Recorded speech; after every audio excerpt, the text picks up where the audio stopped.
The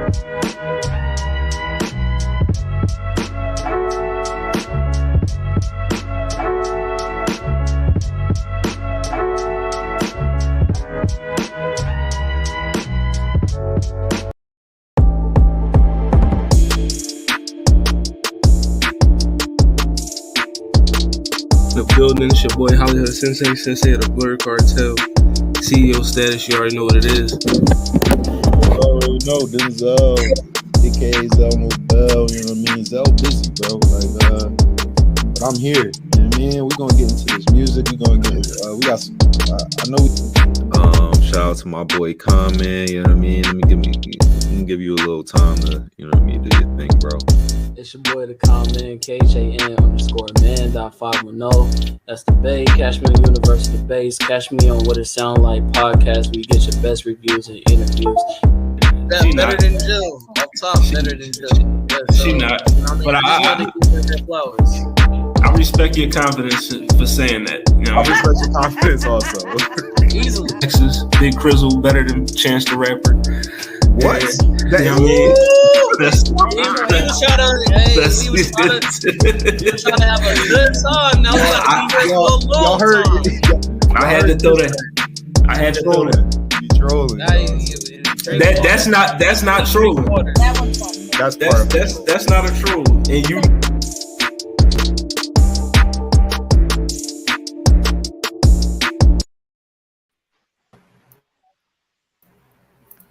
But yo, what's going on, folks? It's your boy Hollywood Sensei of the Blur Cartel. What It Sound Like podcast. We in the building, fresh off of that BlurCon handle. I mean, we had a hell of a time out there at BlurCon. Shout out to everybody that came through sang karaoke with the gang. You know, make sure you follow the What It Sound Like podcast on Facebook, YouTube, Instagram, Twitter, Spotify, and TikTok. Also, follow the Blur Cartel on Facebook, YouTube, Instagram, Twitter, Spotify, TikTok, Twitch. And make sure you check out that Welcome to Hollywood episode that just dropped, you know what I mean, about an hour ago. You know what I mean? So you can go watch that, John. You know what I mean? But I'm joined here you know, it looked different. You know what I mean? Zell at work. Iron Man he had an event. My boy Otis still ain't, he's still at work. Lelouch B at work. Mallory not here. Lala not here. But, you know what I mean? I'm joined by Watson the Great and Afro Comedy. What's going on with y'all, fellas?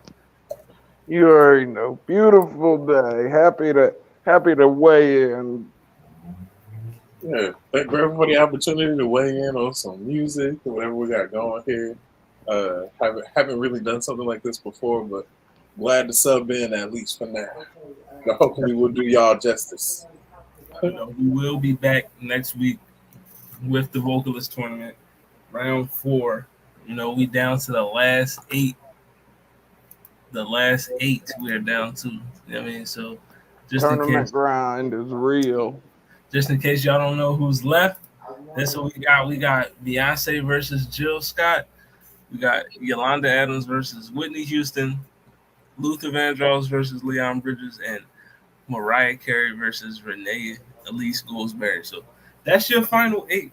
I mean, Jeez. It's looking like it could be a Beyonce Mariah Carey gonna go all the way. Mariah might win. She might lose this one, but she owns a whole season at this point in the game. I think if we're gonna see a Beyonce versus Whitney Houston final, I mean that's I called that from the beginning. I think that's what's gonna happen. If we're talking vocalists, it's got to be Whitney versus Mariah. Whitney versus Mariah, I'm not mad at it. I mean, don't sleep on Luther Vandross. Luther Vandross and Leon Bridges are the only men left in the tournament, and ironically, they got to go against each other. So cold game. It's a cold game. Crazy. But that's your What It Sound Like Vocalist tournament round 4. That's coming to you next week.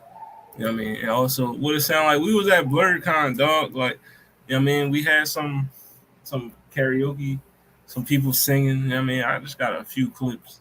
You know what I mean? Show y'all. You know what I mean? So y'all can see what's going on with it.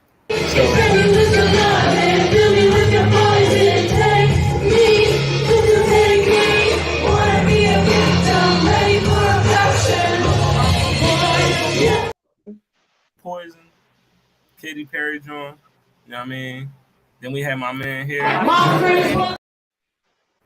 Oh, okay, definitely. My friends wonder what is wrong with me. I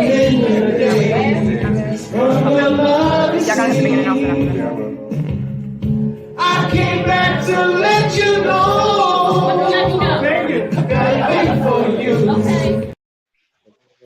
He was hitting the Bobby Caldwell, you know. What you gonna do, hello? You know, then we had.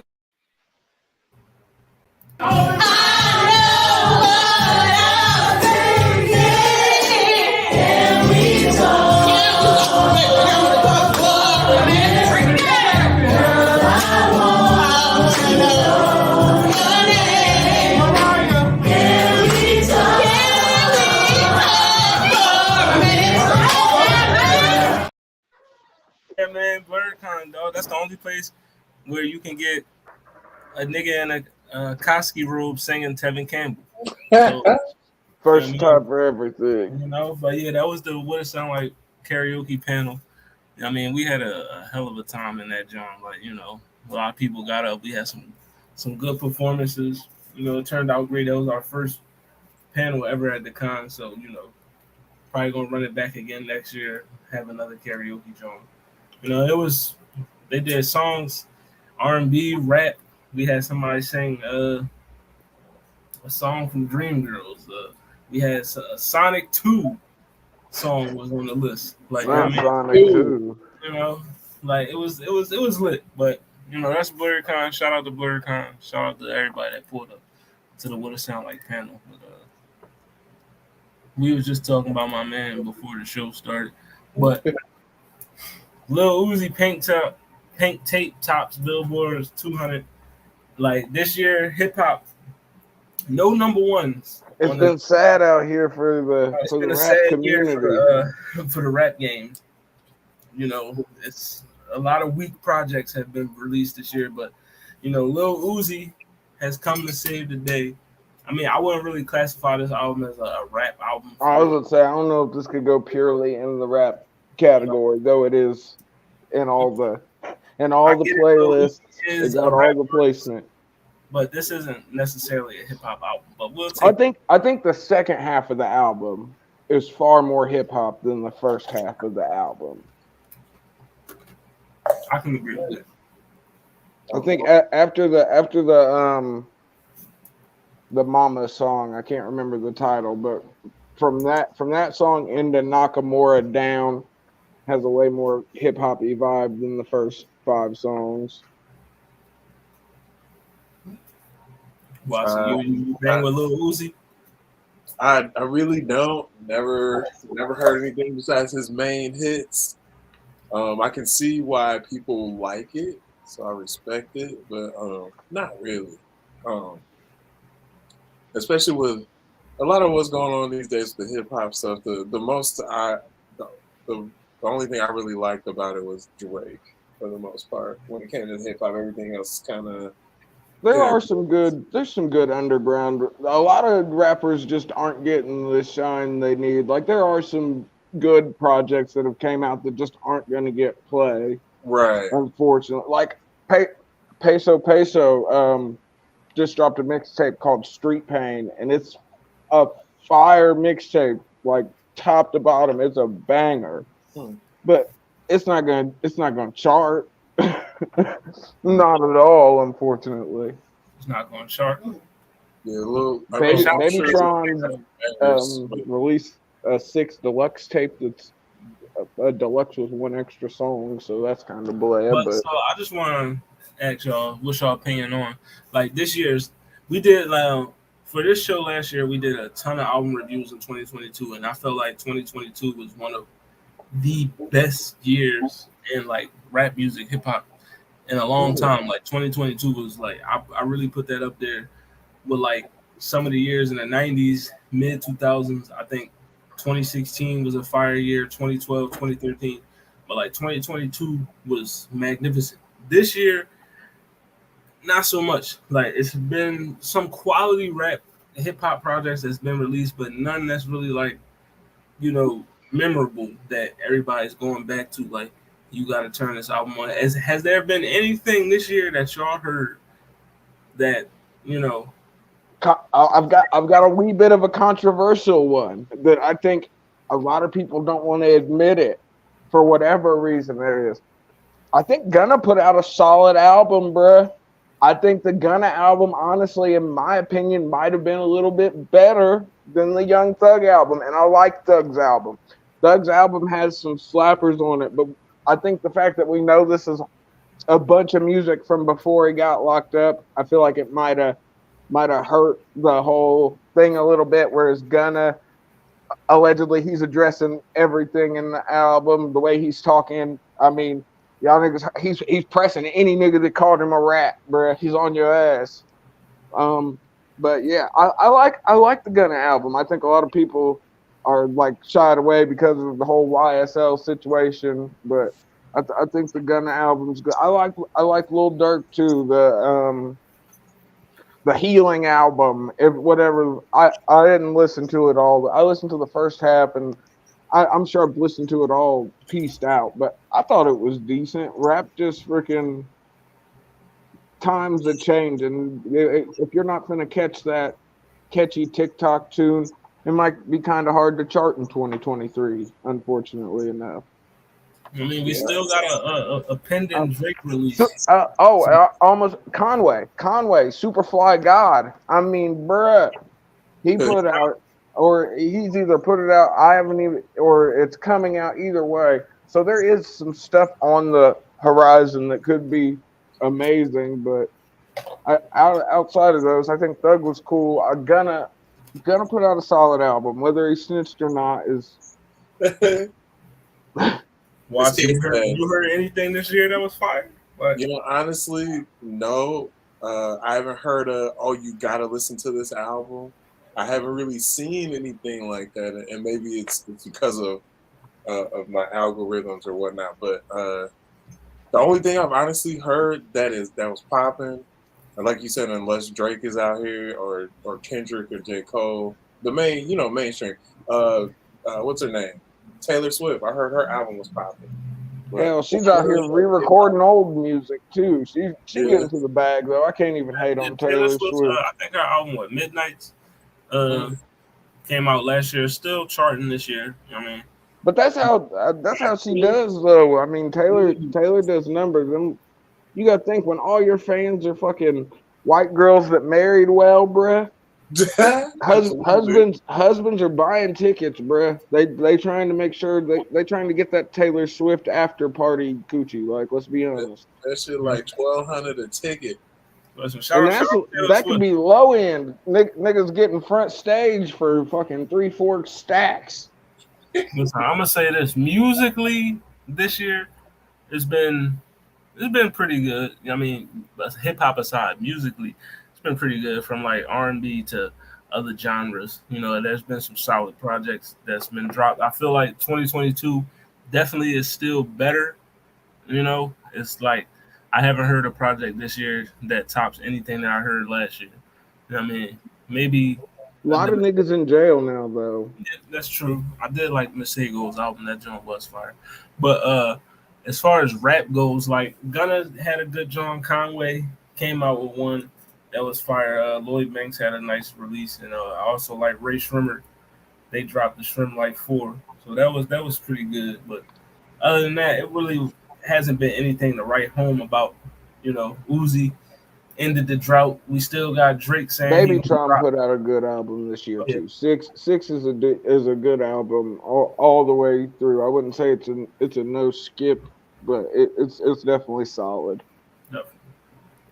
Well, we still got a Drake release pending this year, so you know, maybe Drake comes and saves 2023. We'll see. He got to do some numbers. I hate that we're in a society now where people don't want to talk about the numbers, because I find it more than interesting that, like, it's not just rap. A lot of artists aren't doing the numbers you thought they once would. Facts. But Drake can come out and do a cool 300K at least, 400K at least, if not more. He'll do the numbers, and I think, in my opinion, the music is a miss nowadays. But the bundles are back, though, so numbers could go crazy. You can they're bringing back the bundles, so numbers might not be reliable in the near future. Like Drake does well just because of the name now. Because now, even some of the music I've heard, I'm like, it's all right. It's not what it was, but I don't know. Drake's got the magic touch, bruh. Yeah, he knows when to bring out the good. I feel like even the shit I don't like from Drake, I can't be like, oh, this isn't well made, or this isn't Drake isn't sonically well thought of. You know what I mean? I'm a Drake stan. I'll gladly admit that. No problem. You know what I mean? Every time I get my Spotify Wrapped, that my number one artist listened to that year is always Drake. You are definitely not the only person. Top 1% of Drake listeners. So damn, that's kind of crazy. Yeah, I do the same. I'm a Drake stan. I listen to Drake. Like Drake is for the people, and that's what I like about Drake. Drake is great. He's got the sound, he's got the ear to he's got the whole package. He's got the team, bro. He just knows how to make. Like, regardless of how you feel about him, Quentin Millers and all that other stuff, right? He just knows how to make good music, right? Like, he does. As there could be somebody out there that say, "Oh, I don't like Drake, this and that," but there's at least one or two songs that get their head moving. That'll be like, you know what, I don't like him, but I do like that. Because I'm not a big Drake fan at all, but I can acknowledge when a nigga can make a good song. It just because it's not for me doesn't mean it's not a good song. There's plenty of amazing songs out there that aren't for me. Definitely. Yeah. But yeah, Drake might be dropping, you know. I just wish he would, my biggest criticism, just give me a full rap album. Bro, my 64-year-old mother listens to Drake sometimes, bro. Like, that nigga transcending. You know what I mean? Drake, just give me a full rap album. It don't even got to be, just give me 12, 15. Because we know we can do it. Like, just bar it out one good time. I don't need no melodies, bro. He's never going to do that, but just do it one time. Just 14 tracks and you just rapping. That's it. What if it's all just him dissing Pusha T? What if he gives us a whole rap album that's just him dissing Pusha T? The greatest rap album ever. I'll take it. All right, so the biggest debate right now in the music industry is, you know, Tony Ayo, you know what I mean, was on the Drink Champs podcast, you know what I mean, and, you know, one of the hosts said, hey, listen, Ice Cube, you know, that's his GOAT. That's he's the best rapper. And Yayo said, oh, Ice Cube better than Biggie? And he said, Ice Cube better than Big. So Yayo continued to say, like, no, that's not happening. So, I mean, Yayo said Big's better than Cube. Ice Cube's son responds, you know what I mean? You know who his GOAT is, obviously. I mean, he's named after. Like, I mean, niggas literally O'Shea Jackson Jr. Right. You know what I mean? And he also said that Life After Death, Biggie's second album, whole concept was from Death Certificate. I mean, I can definitely see you can see the similarities. I don't know if that's true or not, though. I feel like that's a bold claim. Right. But if Diddy confirms it, I'll you know, but hey. But if Diddy says that's different. Chuck D of Public Enemy, you know, of course Yayo has regional NY taste. Obviously, he's a nigga from Queens. So obviously New York centric music is always gonna be at the top of his list. You know what I mean? As it should be. Ice Cube is a heavy hitter. So my question is, all time, who do y'all have further on the scale? Is it Biggie or is it Ice Cube? And bar for bar, who's the better rapper? Biggie or Ice Cube? I love Ice Cube, bro. Like from NWA all the way into the freaking West Coast Connection. Freaking, I know he says we'll never get a reunion, which kind of sucks, but I just don't think. I think he had a way longer career than Biggie, so I feel like it was hard. I feel like Cube had a way more expansive career than Biggie, has a way more deeper catalog than Biggie. But I mean, craft wise, Biggie is a lyricist that is as close to God tier as most niggas are gonna get. Like the man's alliteration is almighty. It's crazy. But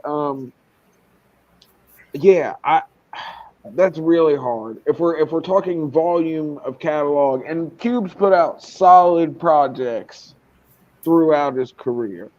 Of course, I think all 90s rappers had a slight fall off in the early 2000s where we were trying to find this weird transition between rap and everything else. Rap essentially truly going mainstream, but it's hard to say he was better than Biggie lyrically. You know, I'd probably say the same thing. I go with Biggie. I mean, I'm in Illinois here, so I got more East Coast anything about. Same here. I was gonna say I live in Indiana, so it's far more East Coast centric. Yeah, like I grew up listening to Wu-Tang. Enter the 36 Chambers is the first album I ever remember hearing as a child, like literally. Classic. I grew up and then this is where I'm an odd person now too. I grew up more so on gospel, so I didn't even really start listening to any hip hop until when like mixtapes were a thing. That's when I really started listening to hip hop because it was mainly a lot of gospel growing up. But didn't really listen to a lot of Ice Cube either. But just because of the influence and how big the name was at the time when I was growing up, I would give it to Biggie. And I could actually understand more of what Biggie says versus probably what Ice Cube was saying on the track. And on top of that, you know, the West Coast people, they probably think that, you know, Ice Cube is their Biggie. You know, no, I don't think so. The West Coast is very divisive musically. Like they are not a united front on their music front. That's why the West Coast can't get a really super big artist off the ground now. And I haven't really been Kendrick West Lamar. Coast. Kendrick transcends though, nigga. Come on, Kendrick's in a different category. I was gonna say Kendrick Lamar is like the only guy. Well, they do got Tyler the Creator as well. They do, but if you go ask any West Coast rapper right now, how many of them do you think are gonna actually say, "Yo, Tyler or Kendrick is our GOAT"? Like you think that's what you got? Go ask Baby Stone Gorillas. Niggas gonna say Tupac. I was gonna say go ask Baby Stone Gorillas who their fucking GOAT is, or 03 Greedo. Think 03 Greedo popped off saying, "Nigga, fuck Tupac. He wasn't even really from California, bro. Yeah, he was from Boston." Shout out Greedo. Greedo's got a project coming too that I think is gonna be super fire. And then we saying, but Watson, what was you saying? I was saying I heard Tupac was from NY too, but. Yeah, just the influence of Biggie in the East Coast and what was going on over here on this side, I got more of that than I did ever of Ice Cube. I just now recently, because of all the biographies coming out and everything that Ice Cube is doing and has done, I'm like, oh, Ice Cube really is like. And then when I listen to the music, I'm like, oh, Ice Cube really is something with the words and the ideas he's got behind everything. How he came in and orchestrated NWA. So, but overall, yeah, I'd say more so Biggie. He's done a lot. For me, this debate was interesting to me because it's like it's a crazy comparison. Because I've always don't get me wrong, I love Biggie, I love Tupac, you know, rappers. But I've always said this: I don't like judging a person that's. Like we heard everything Biggie has to offer. Like there is no more offerings to compare. There's no new Tupac verse that's dropping. Ice Cube could drop a verse today if he wanted to, just to prove I can. You know what I mean? So it's hard for me to say people that's dead is better than people that's continuing to hone their skills and perfect their craft. So, you know, now if we go on prime for prime. You know, which I would base it off prime for prime. I'm going to take Biggie.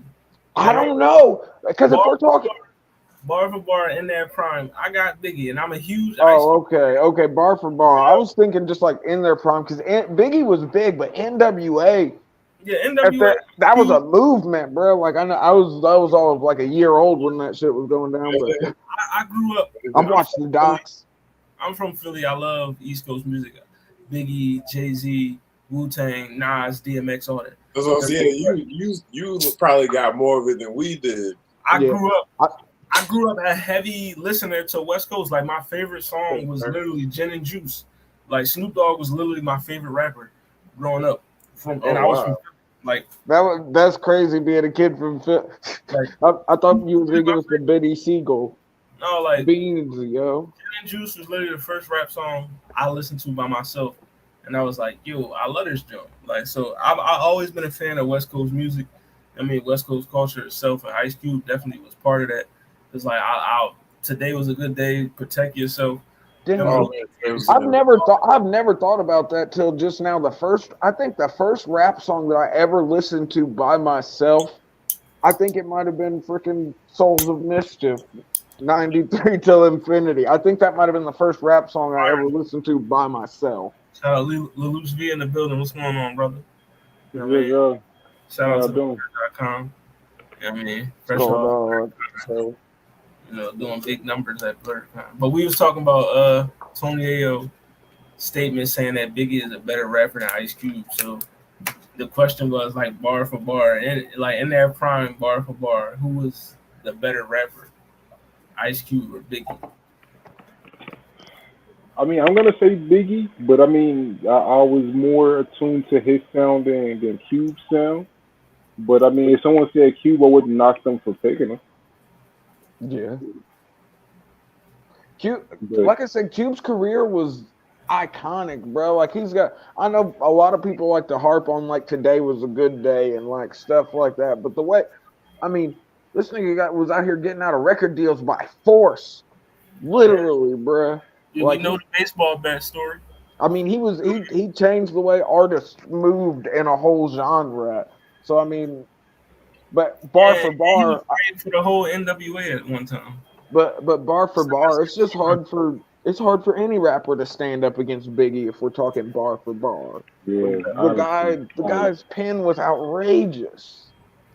His flow was crazy. The way he would rap, like including meta stuff in raps, like that's something that rappers are still picking up on now. His cadence. So I feel like this. But when I initially saw this debate, I feel like, it's the answer is going to be whatever the proximity is. Like if somebody's on the East Coast, they're going to say Biggie. A West Coast person, they're going to say unlikely they're going to say Ice Cube. They might say Ice Cube. You know what I mean? You grew up listening more to Ice Cube than you did Biggie if you lived in Los Angeles. Definitely. You grew up listening to Biggie more than Ice Cube if you lived in Brooklyn. But I don't know though, because LA artists always have this big thing about how LA radio doesn't really play LA artists. So maybe they didn't, because like I feel like New York artists can play it everywhere. Yeah, I mean, but New York radio and LA radio are two very different sounding things though. Okay. Even though they're coming from the same music pool essentially.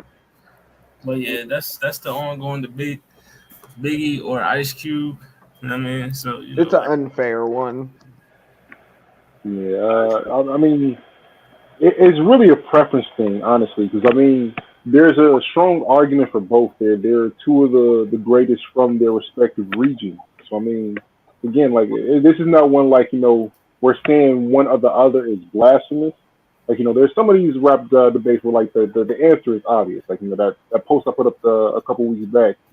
Kendrick Lamar versus Rick Ross, like that was duh. Like that's a crazy matchup.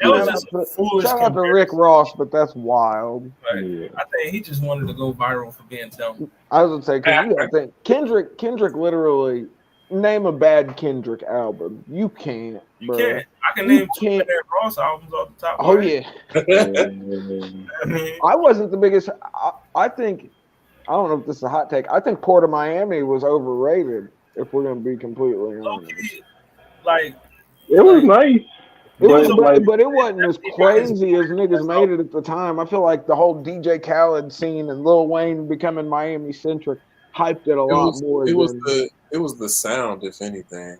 Especially but Florida always produces some of the most interesting sounds in hip-hop, in my opinion. Like, from Trick Daddy to freaking Kodak Black. I mean, when you want to throw a Flow Rider in there, that makes I wasn't. Hey, Flow Rider. Hey, he took mainstream and he rode that shit to the bank. Shout out to Flow Rider. Flow Rider comes from a gospel background.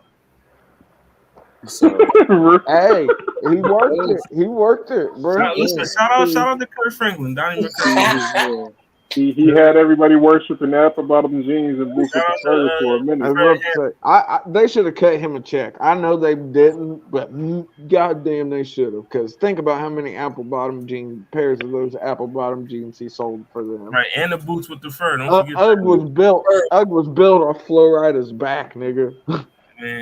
T-Pain really deserved a check. We could do that another time. So let me ask y'all this question next. You see this picture? Kobe to Shaq, the dynamic duo. So what producer and rapper on which song? So like a song that had a producer and rapper combo that best describes this photo. So like what producer and rapper teamed up to be, Kobe and Shaq level? Like, and what song was it that they teamed up on? That's a tough question, man. For me, Jay-Z was several people. There you go. I was just about to say Jay-Z. Okay. I got this. For me personally, bruh, Cameron and Kanye West, bruh, them niggas together for that whole what was the name? What was that? The album that was all purple on the beginning. Purple Haze. What was it called? Purple Haze. But I know the song "Down." That joint was... Yeah, Down was on that album. I was trying to think of the album, but yeah, Down was on the album. In my opinion, Kanye West and freaking Cameron was just so unexpected, and they clicked, and it just bam. I mean, Cameron's still eating off of them records to this day.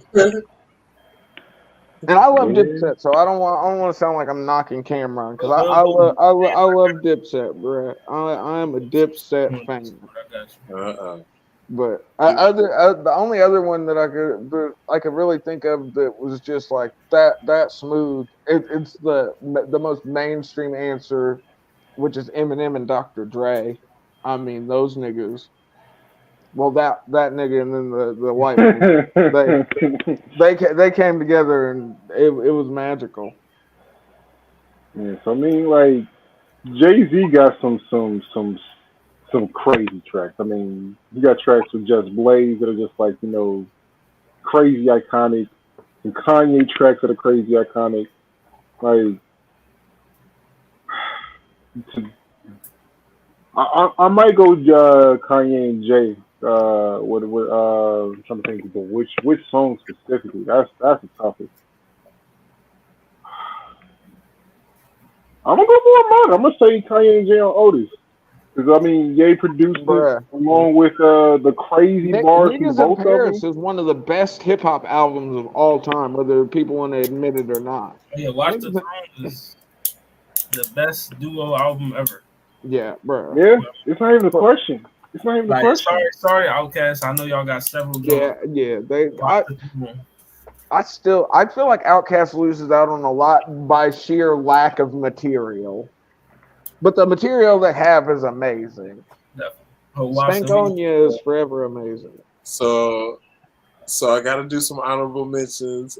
Any in Kanye's like rookie to prime. Any Kanye by Kanye was ill.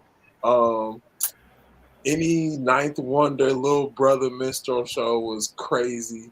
Facts. Yo, Loving It is one of my favorite. Oh, that song. To give a shout out to a new school combo, Metro Boomin and 21 Savage, bruh. They be Metro with half of Atlanta, honestly. Yeah, as I said, Metro. Yeah, but Metro and 21, that's definitely like Magic and Kareem. Yeah, I like the Drake 21 matchup. I like that. Hey, it was memes for days. Shout out to Drake and 21. So like before her loss, I completely agree. After her loss, they got some mixes together. That's all I'm saying. My favorite, I would say Kobe Shaq would be Ninth Wonder Drake 8 out of 10. Ooh. I like that. Yeah, I mean 40 and Drake when like all of 40 Drake is crazy. Yeah, 40 and Drake stuff is. I love 40, but yeah, man.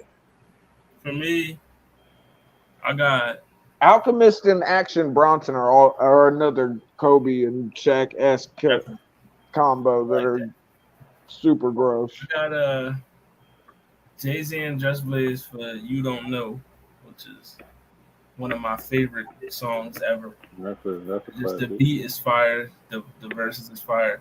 Jay-Z and Kanye on Lucifer. That's peak J though. Oh yeah. Jay-Z and Kanye for Lucifer, fire. I mean, Jay-Z and Pharrell for Lore. That joint is Pharrell and Pusha T.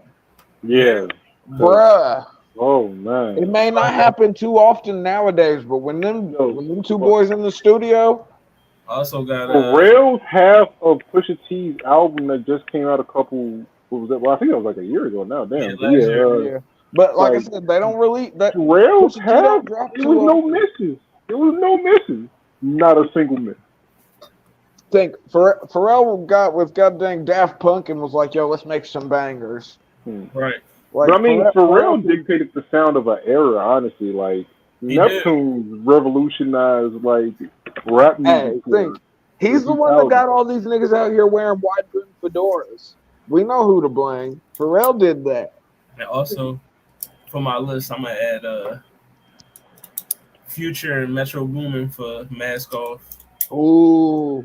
So like Metro got crazy tracks with half of the rap industry right now. Like yeah. I mean, think even with Free Pooh Shiesty, Metro, him and Pooh Shiesty got on when it's. Listen, Eminem and 50 for Patiently Waiting. I got it. Patiently Waiting is my favorite song off of Get Rich or Die Trying, bro. That's like, but yeah, that's. I got more, but that's part of my list. Let's move on to something else. Wow, I got y'all here. So, name a song that I have you like, you're looking at your AirPods like, shit, this shit is crazy. Like, name a song. A song that's got me like that right now. So, are you looking for something current? Are you looking for something? It don't matter. It don't matter. Okay. Whatever well, song. that makes this way harder. I wish we could if you because there's so many. I got a song by a good indie artist friend of mine. It's called "Dirt on You." It's a pop song that has me looking at headphones like that. Dirt on You. Or put the name in the private chat. Mm-hmm. So we can put it in the comments so the audience knows too. If we're doing indie track, I'm gonna go with a song called "Loyal" with my guy XV. He's a rapper that's been around for a while from Wichita, but he's pretty dope. "Loyal" from his mixtape that came out. I think that's 2021. I'll put that in the chat too. Of course, like that, it's easy to go with a super mainstream thing. Sorry, I'm gonna go for something recent, bruh. Babytron, 100 bars. The most interesting way a nigga has ever counted to 100 on a fucking song. It's such a simple premise that he managed to work so ridiculously well that I definitely probably looked at the headphones like that. I was like, this nigga just counted to 100 and it was complete and total fire. I mean, you gotta love the simplicity. Okay, what's like the song I'm trying to think of something I've been playing like repeatedly lately. Song that I've been playing repeatedly lately that got me looking like that is definitely "Time Flies" by Drake. It's off of the Dark Lane demo tapes. Oh, Yeah, but It might be Nas Morales for me right now. Across the Spider-Verse, the album, soundtrack. if I'm thinking about right now what I've listened to lately that would probably have me looking like that, but like I said earlier, Peso Peso, he's got a song with Sauce Walker called Hood Gospel that is from the samples to the flow, like it's just Oh yeah. Also, the song that makes me look like that repeatedly is Surround Sound. Jid 21 Savage. bruh. That song is just. Jiz's album went crazy though, honestly. Also, Like, Crack Sandwich is another one. Yeah, that whole album, The Forever Story, is just one of my top 5 albums of the year last year. You know what I mean? It was actually top 5, yeah, because I ain't have it over Kendrick. But still, if you did put it over Kendrick, I'm not mad at you. I mean, if you're looking for a traditional rap album, I can see how you put that over Kendrick. But if you just like for overall artistry, I mean, it's hard to outdo what Mr. Morales and the Big Steppers. Yeah, Mr. Morales and the Big Steppers was just it was I feel like it was Kendrick showing off like at this point in time, he's like, I really know what I'm doing with this album shit, like from the rollout to the song placement to the beat production to the everything just flowed so well together. I don't know how much of that was TDE since it was his last album with them. I don't know how much Top Dog or anyone had to do with that, but it was quite the showing. You can't argue with that. It was a masterclass. let me go to the next drum for y'all. This one might be a little harder, but shout out to the What It Sound Like podcast. They all been tough. Twitter page. Oh, what are we doing? But what's the best sophomore album rap album of all time? So that's their second release. Man. So all biased, I'm gonna take The Cool by Lupe. I think I like that answer. This may make me sound super old headish, but best sophomore album for me, I think Jizza Liquid Swords, bruh. Like talk about a sophomore album. He was coming fresh off the back of Enter the 36 Chambers with Wu-Tang and everything else going into Liquid Swords. Liquid Swords is just amazing. I'm pretty sure that's his sophomore album. If I'm wrong, the internet will tell me. I think that was his debut. Was it the debut? That was his solo debut. God dang. Well, then I need to pick something different. Come back to me. Watson, you got anything? If it was, it's either Kanye West or but Drake, his sophomore album. Take Care? Definitely. Take Care is like Take Care is up there. Take Care is up there. I like Take Care. I like To Pimp a Butterfly. You know, Born Center is crazy. Born Center also. You know, what's another one? Was Getty Green Project Pat? I mean, the Carter 2, like the Carter 2 is one of the best rap albums of all time. But that wasn't his sophomore album. That's his sophomore. Okay. No, the Carter 2 was the second Carter, but that wasn't his sophomore album. It was actually like the third or fourth, I think. It was 500 Degrees first, and then it was, then the Carter. So it was third. Yep, it was 500 Degrees, then the Carter, then the Carter 2. Carter 2 is one of the best. It's a no skip, bruh. From top to bottom, it's in my opinion, Lil Wayne's best album is the Carter 2. I agree. I absolutely agree. From Hustler Music to Fireman to like literally the whole album, from the skits to the intro to the outro, all of it just. I also want to throw Word of Mouth in there. Oh yeah, from Luda. Oh yeah.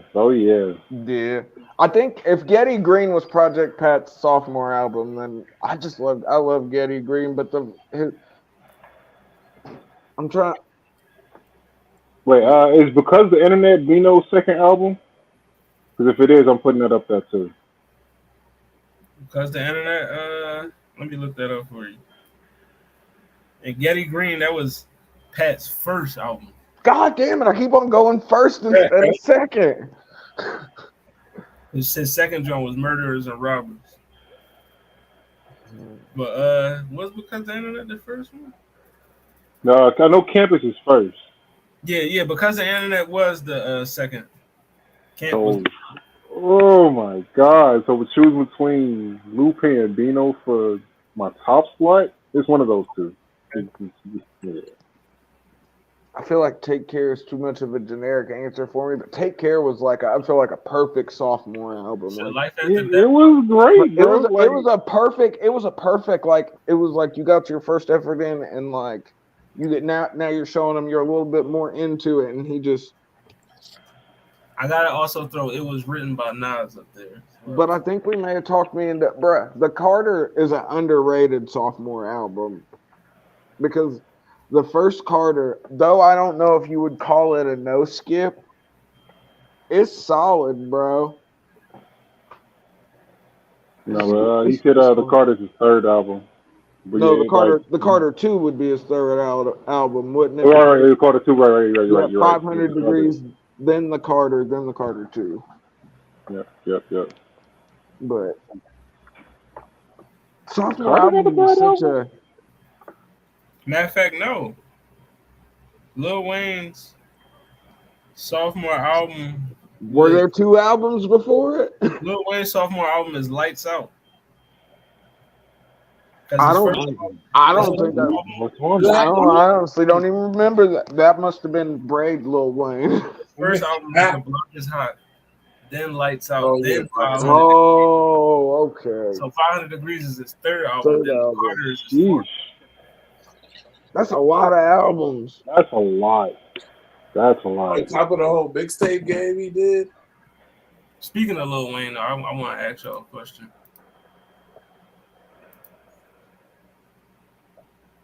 You only can keep one Wayne mixtape. Okay, this actually isn't hard for me. Yeah, it's no selling. The Drought 3, bruh, is no. It's the Drought. The Drought 3 is he had Boom on there.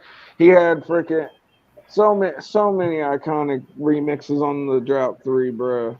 I still go back and look for pieces of it to this day. Like I didn't really appreciate any of the stuff he did until it was pretty much what it is now. But I gotta agree with Lelouch. No Ceilings. I really like that. No Ceilings is iconic as fuck. There ain't no arguing with it. He was in pocket. He was going in like it wasn't a thing. So but the Drought 3 for me, like I said, he turned Zoom into Boom. He did the Wipe Me Down remix on that. I mean, bruh. Just so many. Lil Wayne's mixtape era in general is just a who's who. It's a who's who of beats getting murdered. If your song was mildly getting any chart. Getting anywhere on the chart. Lil Wayne was finna hop on it and never forget. No Ceilings was originally No Feelings by freaking the Black Eyed Peas. You know what I mean?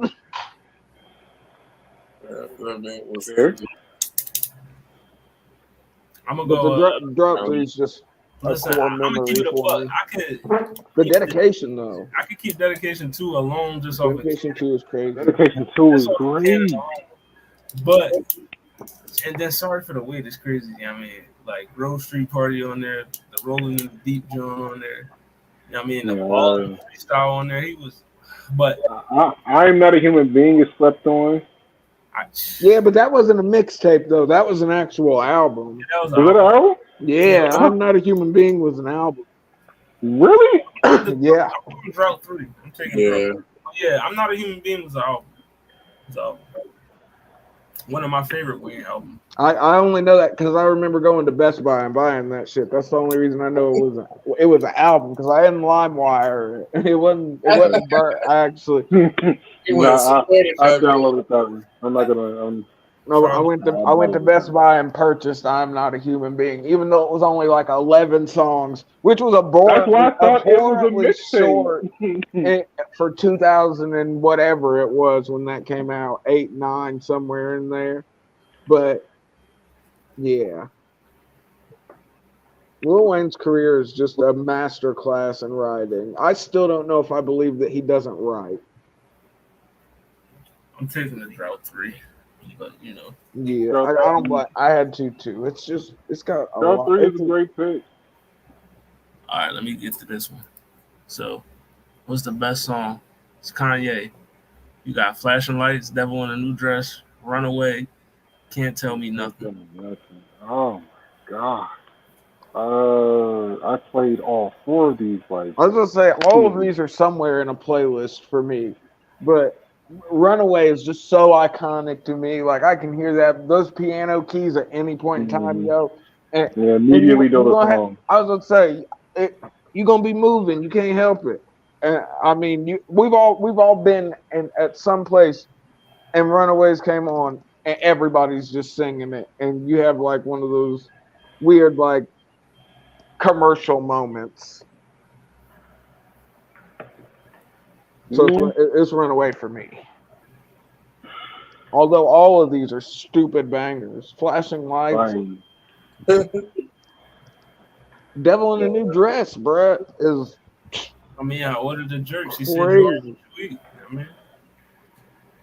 I got between Flashing Lights and Can't Tell Me Nothing. That's a toughie. Yeah, because like the Graduation album is still one of the greatest. Banger, dog. It was Graduation was damn near Kanye at his peak, in my opinion, as far as production and rapping together wise. Like you could tell he was firing on all cylinders. Like everything was moving perfectly. I'm going with Can't Tell Me Nothing. I like that. That's hard to argue there. That's a great song. I think I'm gonna go with Flashing Lights. Just because, like, man, that's such a good song, bruh. Any song that ends up in a TV show from Kanye, you know it's gonna be a banger. And I'm pretty sure all of these are getting credits to some TV show at some point. They've been used. That's where the real money's at, folks. Residuals. Flashing Lights. I'm going. I love every song on here. Runaway, probably sonically is the. Bruh, that piano, bruh. But Devil in a New Dress. I mean, from the instrumental. Great, man. Yo, did everyone pick the Rick Ross verse you got in there was also fire. You know what I'm saying? Ross probably his greatest verse ever. Like easy. I feel bad for a nigga whose best verses are features and not on his actual album. I gotta watch. I gotta listen to all of these. I feel like Ross does have better verses on the Mastermind album, but I just don't think Ross is that good of a rapper, in my opinion. This is arguably one of his top 5 verses. He's like a perpetual B student of rap. Like I feel like he got locked in with the right producers, and we all know you can say some garbage shit, but if the beat is hot, it's gonna go. Feature Rick Ross is a different. You know what I mean? Like feature Ross is definitely different from main verse Ross. Y'all rocking with that verse he got on Monster? No. Oh god. Drake featuring Rick Ross, I always tune in because they always make bangers. Rick Ross and Khaled used to be a surefire hit, but I feel like they've actually missed a couple times in recent times. Khaled? All right, let's go to another one. Let me ask y'all a quick question. You gotta think. All right, so which one is worse? Rappers not writing their own lyrics or producers not making their own melody, which we see a lot of in today's music. You know what I mean? Rappers not writing their own bars, producers not using their own melodies. You know what I mean? So we reusing other people's beats to make, our own, and rappers just let me go holler at Quentin Miller real quick, write these bars. You know what I mean? And look at your favorite rappers' writing credits. I guarantee you there are some. Which one is worse to you? Let's start with I'm gonna go with the rapper not writing their own bars, because I mean, like, sampling has been a thing since the beginning of rap. So I mean, using other melodies isn't a huge samples is the where it came from. Yeah. So I'm gonna take the rappers borrowing bars. What's the Kendrick bar? We're sharing bars like a man in a 2-man field. Oh my god. King Kunta. You know what I mean? Shout out to King Kunta. You know what I mean? Every time I hear that, I'm like, damn. I'm gonna give a problematic answer. Shout out to the problematic answer.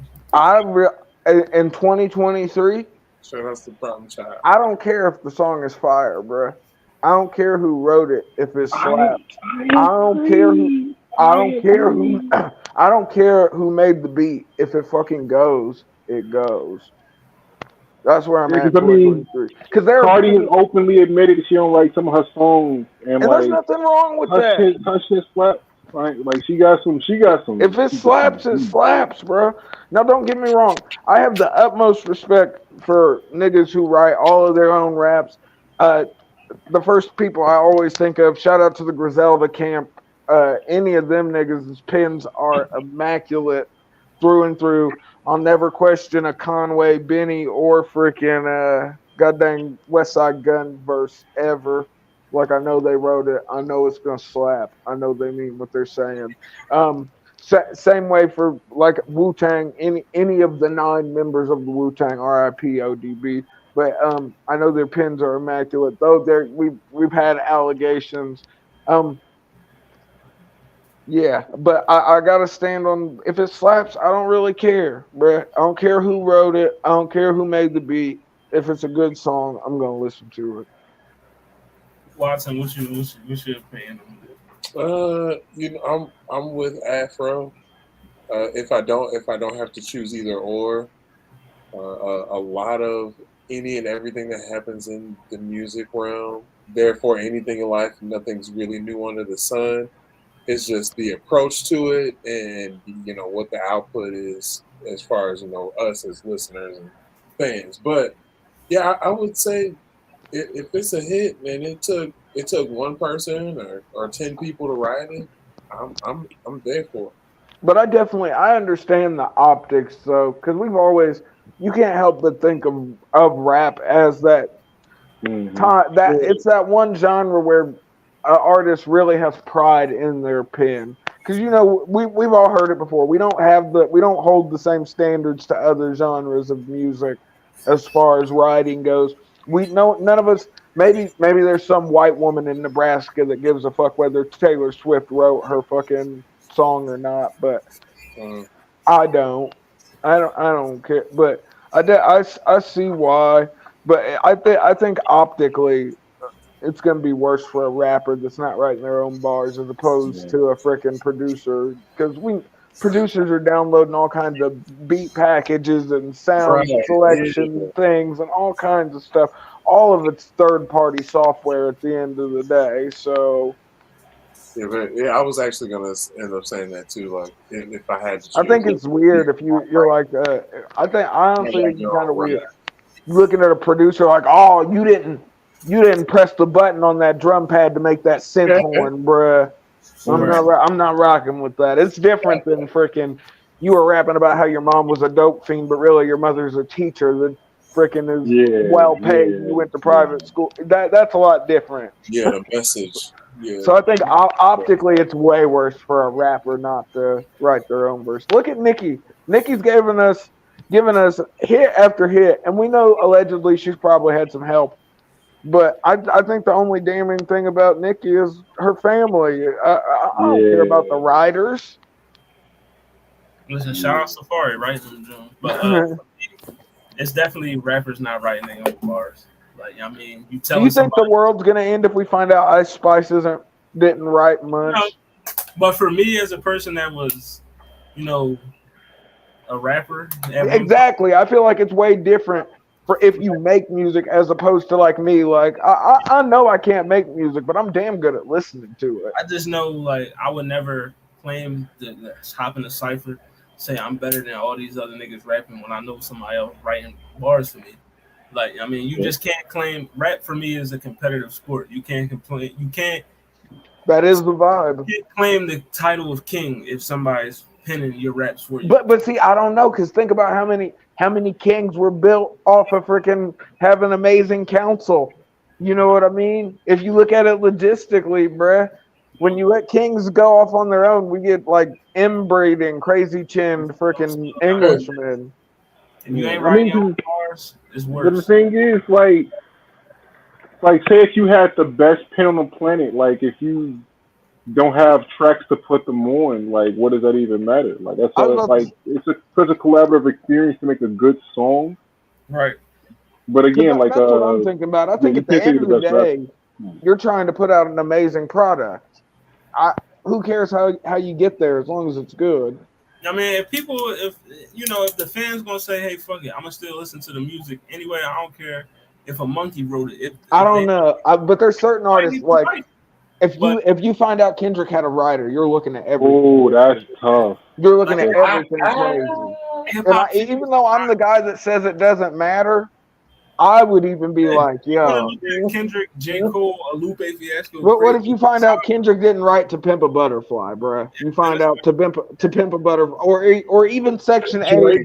What if Section 80? If Kendrick had ghostwriters on Section 80, it would be a different world. He lose credibility for me in my book. I mean, I got it really depends on the artist. What if Jay had writers on Reasonable Doubt? You lose points. But like, put it like, if Uzi got writers on "I Just Want to Rock," I'm like, oh, okay, it's still about. Right. Yeah. They really didn't write anything. Lil Uzi, body yada yada. That's all they wrote. Right. Lil Uzi, you got to think about it. Lil Uzi was part of the last important XXL freshman class. You know what I mean? The 2016 class was the last class that was important. Now we turn on the Baby and Megan's class? No, bruh. Listen, the 2016 class was Lil Uzi Vert, Lil Yachty, 21 Savage, Denzel Curry, fucking Lil Dicky, Dave East, and Kodak Black. There's some fire niggas in there. All of them still have careers. That was the last freshman class where they actually picked people that had longevity, from Denzel Curry to Lil Uzi to even Lil Yachty and Kodak.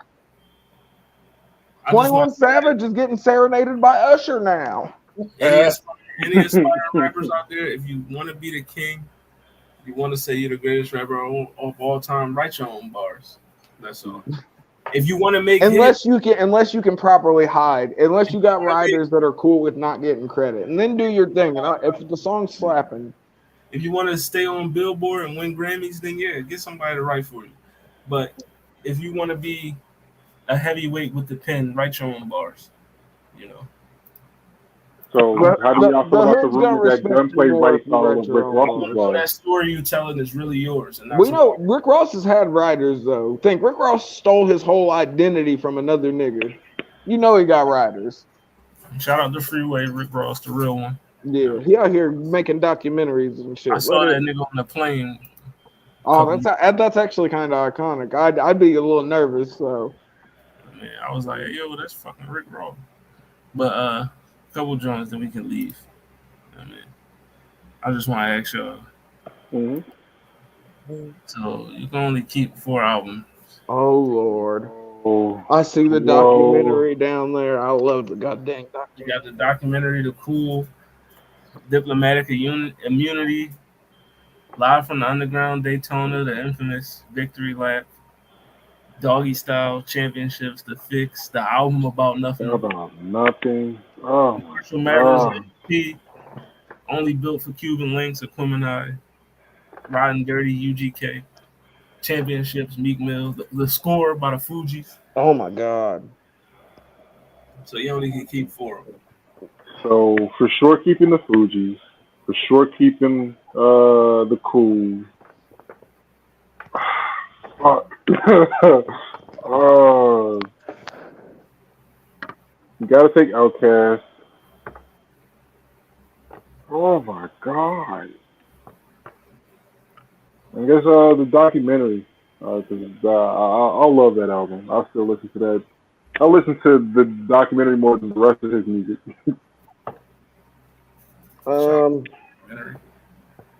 Okay. I think I'm gonna have to go The Score, Only Built for Cuban Links, the documentary, and then Diplomatic Immunity.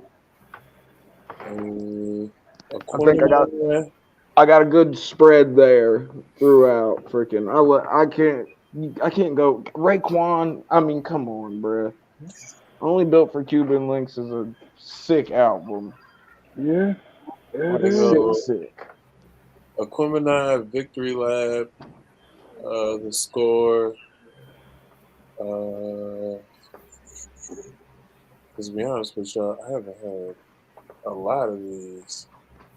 And the documentary, the game. The documentary is the documentary low key the game's best album. Yes, it is. It really is. Because I like Black Wall Street though, but the documentary was just. But the documentary had a lot of Dr. Dre production on it though. Yeah. I mean, bruh, think about The Doctor's Advocate, bruh. That's such a banger. And Diplomatic Immunity is just. Listen, I'm going the Cool, the album About Nothing. Choose that one too. Look at you being all hipster and cool. I'm here for it. Give me Doggy Style. There we go. And then I'll take the documentary. There's no way you're leaving this. You're not leaving the score behind. You're not leaving the score behind. The documentary was my shit, but over the bruh, killing. I know. We say killing me softly entirely too much, but it's such a good song. Even if it's a remake, I don't give a. The Fuji La, bruh. The Fuji La is on the score.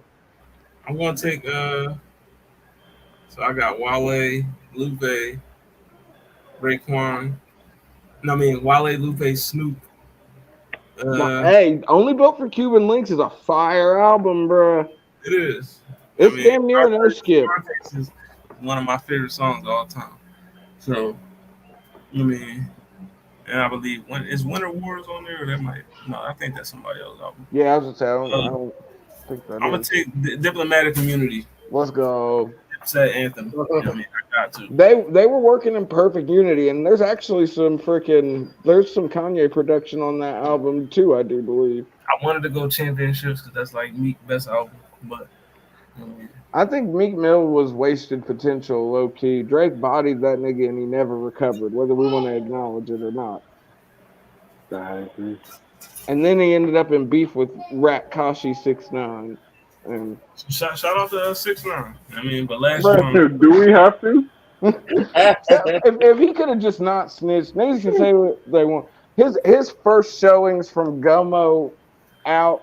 I'm a big new metal fan, all about freaking goddamn City Morgue and the like. So he fit right in with my listening catalog. But once you hiring niggas to shoot Chief Keef on the phone and then telling on the niggas that you paid to shoot him, we can't. But he redirected and he making bucks in the Latin market, bruh, doing numbers. You only can keep 4 mixtapes. Why do you keep doing this? Like, this is torture, bro. Like, I'll go oh my god. I'll take Drought 3, obviously.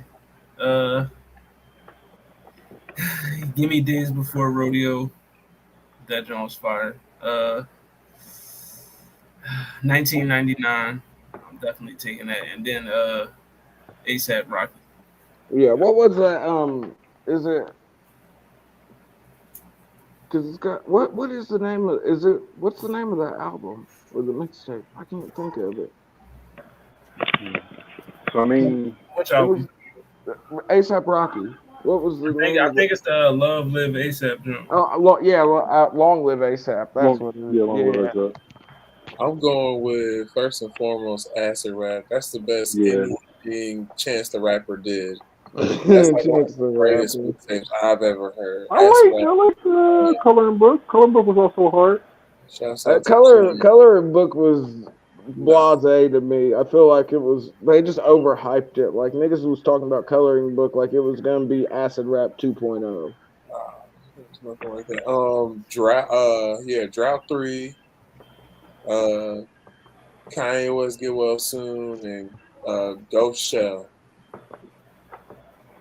Okay, I think I'm gonna have to go Long Live ASAP 1999, The Drought 3, and then this is hard.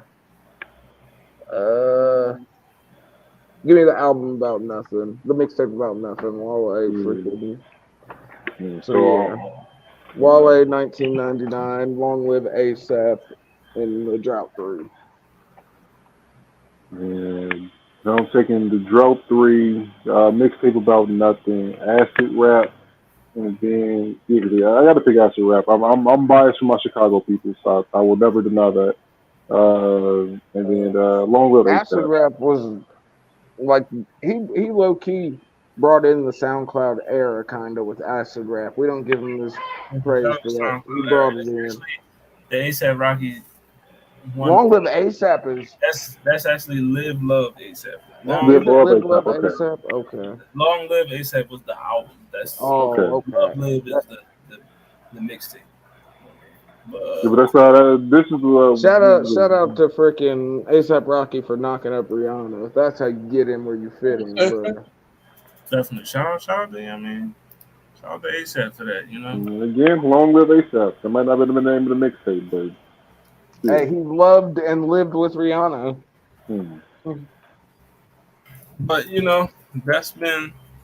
Before we get out of here, I'm gonna get y'all with a album of the week. And, you know, let me upload it real quick, and then we'll be out of here shortly after. So I got a random question for y'all. Since like the rap albums have been kind of like lackluster this year, are y'all listening to any other like genres of music to kind of fill the void for new stuff at least, or you just playing old stuff all year so far? Earlier too. I listen to enough underground rap that freaking, even if there's nothing super big mainstream going on, there's always something niche that's happening in rap that's amazing. I'm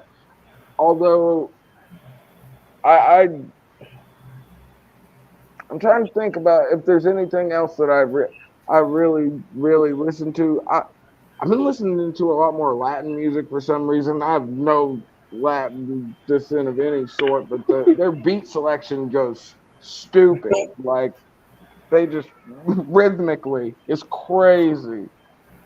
But if you as long as you're not searching mainstream rap, there's still some decent. Like I love hip hop so much. Rap's way more regional in 2023 than it's been in a long time.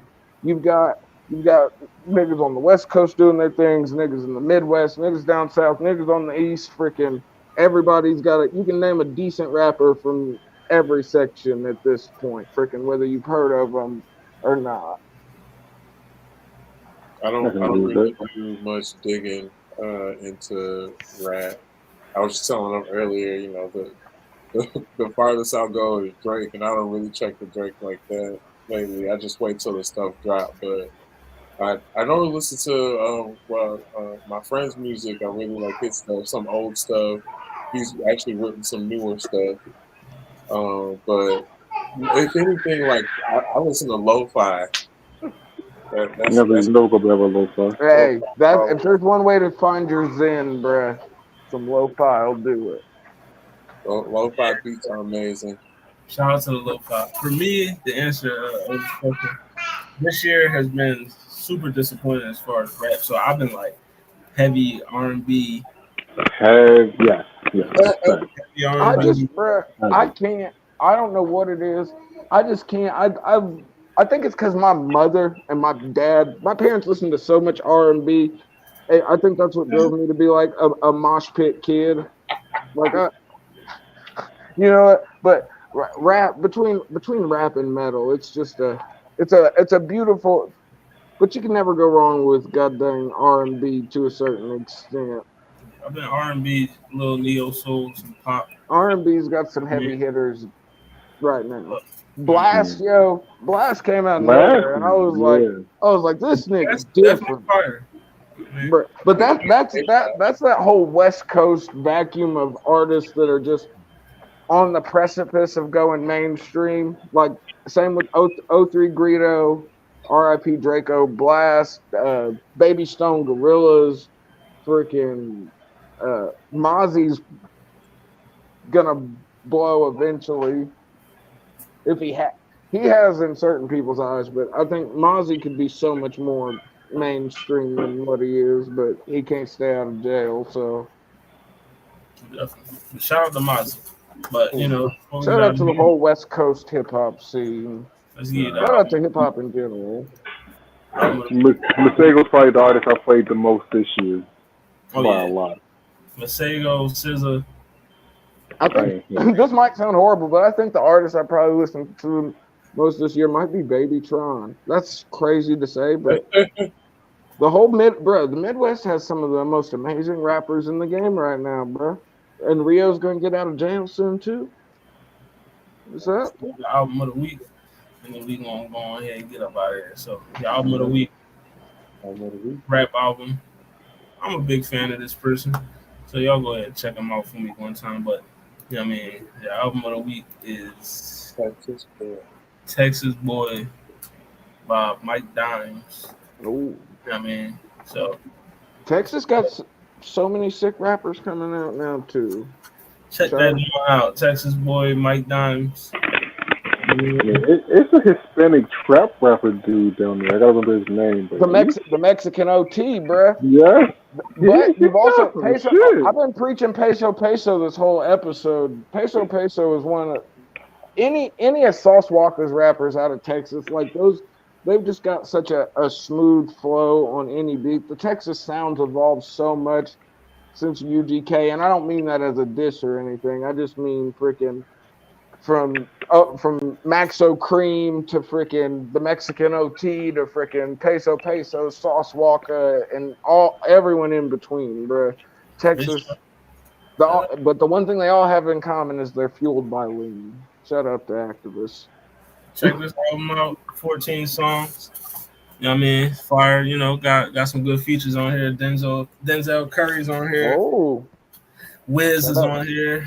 Joey Badass is on here. You got Maxo Cream on here, so you know. What's the big Maxo? I mean, what's the the big hitter on this album? The big hitter. What's the song that I'm gonna actually put on a playlist? If there was one song from this album you could slap into your playlist, what's for it me? gonna It's the joint "I Smell Bitch" with Denzel Curry. Hey, I'm always here for a song with a title like that. I ain't even gonna lie. So that joint is definitely, but yeah, the whole album slapped though. So check that joint out. It's called Texas Boy by Mike Dimes. Check it out. Look it up on your Spotify, whatever. But Apple Music, wherever you get your music at. But what it sound like podcast. We back next week with the Vocalist tournament round 4. 8 people left. We are coming down to the wire. We 2 rounds away from the championship. So just a reminder, you got Beyonce versus Jill Scott. You got Yolanda Adams versus Whitney Houston. Luther Vandross versus Leon Bridges, and Mariah Carey versus Renee, Elise, Goldsberry. That was your final 8. We'll be back next week with those matchups.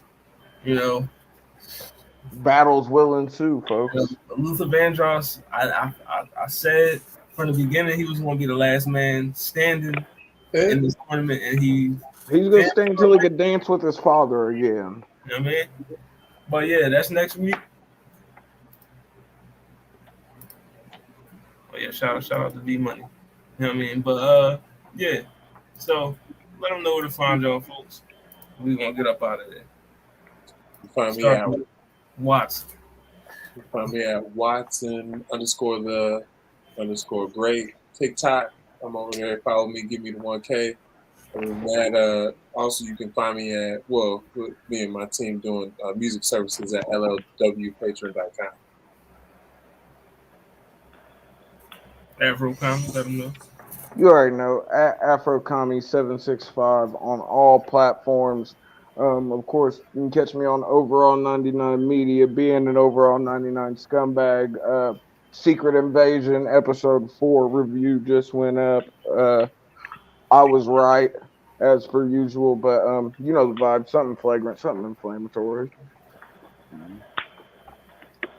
Right. And I'm your boy, Elise V. You can find me on blurred.com, posting up regularly. You can find me on Facebook at Otis East. I'm usually talking a lot of trash there, and then come join the Facebook Blurred Facebook group. We got so many conversations going on in there, I lose track of it sometimes. Shout out to blurred.com. You know what I mean? You see the headband. You know what I mean? We will be at DreamCon, so you know. Yes, sir. Yes, sir.